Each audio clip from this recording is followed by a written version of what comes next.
మనము ఎక్స్పెషల్లీ ఉద్యోగం వచ్చిన వెంటనే నీ వయసు 25 ఏళ్ళు కావచ్చు, 22 ఏళ్ళు కావచ్చు, 30 ఏళ్ళు కావచ్చు, 40 సంవత్సరాలైనా కూడా ఏ వయసులో ఉన్నా కూడా మనము 3 ప్రధానమైనటువంటి ఫైనాన్షియల్ యాక్టివిటీస్ చేయాలి. ఇది ప్రతి ఒక్కరూ చేయాల్సినటువంటి పాయింట్. ఇది 20 ఏళ్ళ వయసులో మీరు చేశారనుకోండి, చాలా ఆనందపడతారు. 40 ఏళ్ళ వయసులో రియలైజ్ అయ్యారనుకోండి, స్టిల్ ఇట్ ఈస్ ఓకే, కానీ చేయాలి. ఏటి ఆ 3? నెంబర్ 1, మనకు సఫిషియంట్ లైఫ్ ఇన్సూరెన్స్ ఉండాలి. 5 లక్షలు, 10 లక్షలు, 15 లక్షలు కాదు. ఫర్ ఎగ్జాంపుల్, మీరు 2 లక్షలు సంపాదిస్తుంటే మినిమం ఒక 2 కోట్లు, ₹1,00,000 సంపాదిస్తుంటే ₹1,00,00,000.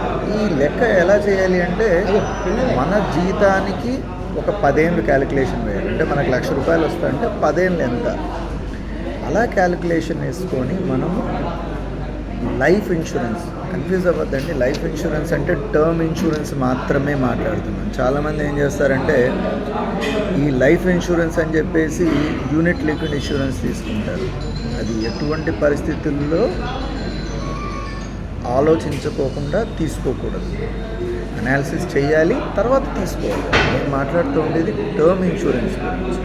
Purely term insurance every year మనం పే చేసేదాని గురించి. ఎవ్రీ ఇయర్ మనం పే చేయాలి. వీటికి ఇయర్లీ రెన్యువల్ ఉంటుంది. For example, me birthday January 1st అనుకోండి, December 31st కన్నా ముందు చేస్తే మీ ఇన్సూరెన్స్ వాల్యూ మారుతుంది. సో ఖచ్చితంగా ఇది ఇయర్ మారుతూ ఉంటుంది. కాబట్టి మీరు ఈ సంవత్సరం చేయాలి అనుకుంటే నెక్స్ట్ బర్త్డే రాకముందే చేసుకోండి. ఇది నెంబర్ 1. నెంబర్ 2, చాలామంది ఏం చేస్తారంటే, కంపెనీ వాళ్ళ హెల్త్ ఇన్సూరెన్స్ మీద డిపెండ్ ఉంటారు. ఇప్పుడు TCSలో పనిచేస్తుంటారు, ఇన్ఫోసిస్లో పనిచేస్తుంటారు, అన్ని కంపెనీస్లో పనిచేస్తూ ఉంటారు. ఏ కంపెనీలో పనిచేస్తూ ఉన్నా కూడా ఇన్సూరెన్స్ ఎంత ఇస్తారండి? మెడికల్ ఇన్సూరెన్స్ 5 లక్షలు, 10 లక్షలు. మీరు ఏదైనా ఇష్యూ మీద జాయిన్ అయ్యారనుకోండి హాస్పిటల్లో, 5 లక్షలు, 10 లక్షలు ఏ మూలకు సరిపోదు. మీరు చిన్న వయసు నుంచే మెడికల్ ఇన్సూరెన్స్ తీసుకోవడం నేర్చుకోవాలి, తప్పదు. చాలా మెడికల్ ఇన్సూరెన్స్ ఉన్నాయి, మీ డిపెండెన్సీ బట్టి. నేనైతే మినిమం 1 CR సజెస్ట్ చేస్తాను. మీరు చిన్న వయసు అనుకోండి, ఇన్సూరెన్స్ పాలసీ చాలా తక్కువ ఉంటుంది. ఇది 5 సంవత్సరాలకు ఒకసారి మారుతూ ఉంటుంది. దీంట్లో అడ్వాంటేజ్ ఏంటంటే, మీరు అర్లీ ఏజ్లో తీసుకుంటే ఎవ్రీ 5 years రెన్యూ చేసేటప్పుడు వాడు రెన్యువల్ ఫీ పెంచడు, ఎక్కువగా పెంచడు. 2%, 3% పెంచుతారు. అదే మీరు ఫ్రెష్గా తీసుకోవాలనుకోండి, చాలా ఎక్స్పెన్సివ్ అవుతుంది, అంటే లేటర్ ఏజ్లో. ఈ తప్పు పొరపాటును కూడా చేయొద్దండి. దీనివల్ల మీరు చాలా నష్టపోతారు. అన్ఫార్చునేట్లీ చాలామందిని చూశాను, ఇది తీసుకోలేదు, చాలా స్ట్రగుల్ అవుతున్నారు.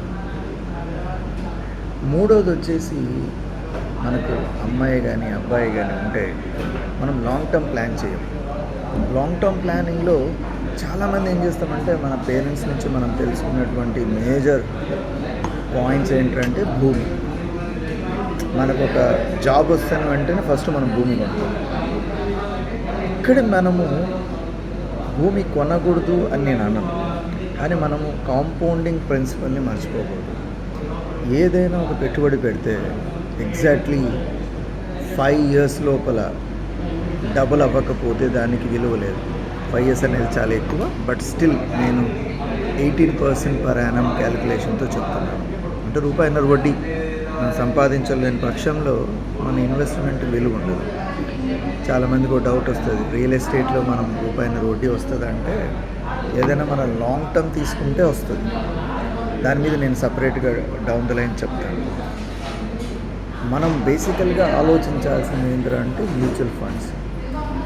సో మ్యూచువల్ ఫండ్స్ యొక్క లాభాలు ఏంటంటే, మీరు చూసారంటే చాలా మేజర్ మ్యూచువల్ ఫండ్స్ లాస్ట్ 5 సంవత్సరాల నుంచి 25 నుంచి 30% గ్రోత్ చూపించాయి. కొన్ని అయితే లాస్ట్ 10 ఏళ్ళు కూడా ఆ రేట్ చూపించాయి. సో మీరు ఒక అడ్వైజర్ దగ్గరికి వెళ్ళండి, మాట్లాడండి, తర్వాతే మీరు తీసుకోండి. దయచేసి నెలకు 1000 రూపాయలు, 2000 ఇలా మ్యూచువల్ ఫండ్స్‌లో పెట్టొద్దండి. ఇది పెట్టినా పెట్టకపోయినా వేస్ట్. అవసరం లేదు. మీరు 1000 రూపాయలు, 2000 పెట్టాల్సిన అవసరం లేదు. అంటే మీ జీతం తక్కువ అనుకోండి, తప్పు లేదు. నేను ఒక 1,00,000 రూపాయలు సంపాదిస్తున్నాను, నేను 1000 రూపాయలు పెడతాను, 2000 పెడతాను అంటే నో. It's wrong. మీరు ఎలా అయితే ఇంటికి ఈఎంఐ 30,000, 40,000 చేస్తారో అలాగే ఇక్కడ కూడా అలాగే ప్లాన్ చేయాలి. అప్పుడే మనకు మన పిల్లలు, ఫర్ ఎగ్జాంపుల్ మీకు ఒక పాప ఉంది, జస్ట్ పుట్టింది. ఒక 20 ఏళ్ళ తర్వాత మ్యాసివ్ ఇంక్రిమెంట్ ఉంటుంది. ఒక చిన్న ఎక్సెల్ తీసుకొని రూపాయన్నర వడ్డీతో వేసి చూడండి, ఎంత డిఫరెన్స్ కనపడుతుంది. రీసెర్చ్ చేయండి దీని మీద. ఈ 3 సూత్రాలు పాటించండి, మీ లైఫ్ను హ్యాపీగా ఉంచుకోండి. థ్యాంక్స్.